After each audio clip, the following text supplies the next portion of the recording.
Hi friends, ఈరోజు మనము నర్సాపూర్ వెళ్తున్నాము. ఊరికి ఏంటంటే ఫస్ట్ టైం ఒక కొత్త కంపెనీ మీటరు ఇన్స్టాల్ చేయడానికి వెళ్తున్నాను. యాక్చువల్లీ ప్రీవియస్ కస్టమర్కి ఎల్మేజర్ ఉంది, దాని ప్లేస్లో ఎంటెస్ అని ఒక కొత్త కంపెనీ వచ్చిందంటే ఎప్పటి నుంచో ఉంది, కానీ నేను ఫస్ట్ టైం ఇన్స్టాల్ చేసుడు. సో ఆ మీటరు ఇన్స్టాలేషన్ అంతా కూడా చూపిస్తాను. సో అది ఇన్స్టాల్ చేయడానికి వెళ్తున్నాను. ఇప్పుడు మనం గుమ్మడిదలు టోల్ గేట్ దగ్గర ఉన్నాం అనమాట. సో ఇక్కడ కస్టమర్ ఆయన కార్లో పిక్ చేసుకుంటున్నాడు. నేను ఇక్కడ దాకా కార్ వేసుకొచ్చాను. ఇక్కడ పార్క్ చేసుకొని ఆయన కార్లో ఇప్పుడు సైట్కి వెళ్ళాలి. కస్టమర్ కార్లో సైట్కి వెళ్ళి అక్కడ ఏం చేస్తాను ఏందనేది చూపిస్తాను. సో ఈ వీడియోని చివరి వరకు చూడండి.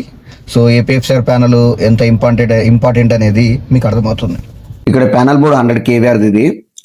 సో దీంట్లో ఏంటంటే ఎవరైతే సప్లయర్ ఉన్నారో సప్లయరు ఎల్మేజర్ కంపెనీకి సంబంధించిన ఏపీఎఫ్సిఆర్ రిలే వాడాడు.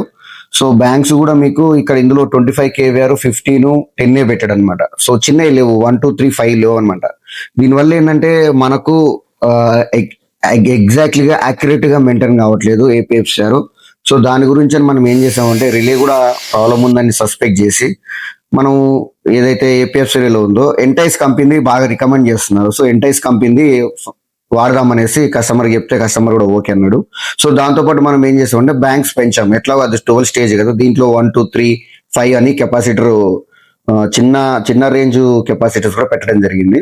సో దానికి ఇలా ఆల్టరేషన్ స్పేస్ లేదు కాబట్టి ఈ విధంగా ఆల్టరేషన్ చేయడం జరిగింది. సో కింద మనం కాంట్రాక్టర్లు యాడ్ చేశాను. సో ఐడెంటిఫికేషన్ ఇండికేటర్లు కూడా హోల్ వేసి ఇండికేటర్లు కూడా సెట్ చేసి ఇవ్వడం జరిగింది. సో ఈ విధంగా ఇన్స్టలేషన్ అయిపోయింది. సో దీన్ని కూడా లిమిటెడ్ ప్రోగ్రామింగ్ చేయాలి. సో మీరు చూడొచ్చు ఆ పైన మల్టీ ఫంక్షన్ మీటర్ ఉంది, అక్కడ ఇక్కడ ఎగ్జాక్ట్లీగా మనకు పవర్ ఫ్యాక్టర్ 1 మెయింటైన్ అవుతుంది. ఈ మీటర్లో ఒక అడ్వాంటేజ్ ఏంటంటే మనకు ఇండివిజువల్ ఫేసెస్ లో కూడా మనకు పవర్ ఫ్యాక్టర్ చూపిస్తుంది. RYB లో కూడా ఇండివిజువల్ చూపిస్తుంది. సో పాత మీటర్లో మనం ఎల్ఎన్టీలో ఏం చూస్తామంటే మొత్తాన్ని కలిపి ఓవరాల్ గా ఒకటే మీటర్లో చూపించేది. సో దీంట్లో ఏంటంటే మనకు ఇండివిజువల్ గా చూపిస్తుంది. ఆ పైన మల్టీ ఫంక్షన్ లో కూడా మనకు మ్యాచ్ అవుతుంది. 999 వస్తుందంటే 1 వస్తున్నట్టు. చూశారుగా ఫ్రెండ్స్, కస్టమర్ కు KVH కు KWH మధ్యలో బాగా డిఫరెన్స్ వచ్చేది. ఇప్పుడు అది రెడ్యూస్ అవుతుంది అనుకుంటున్నాను. సో నేను చేసిన వరకు మీకు నచ్చినట్లయితే నా ఛానల్ను ఫాలో కొట్టండి. Thank you for watching.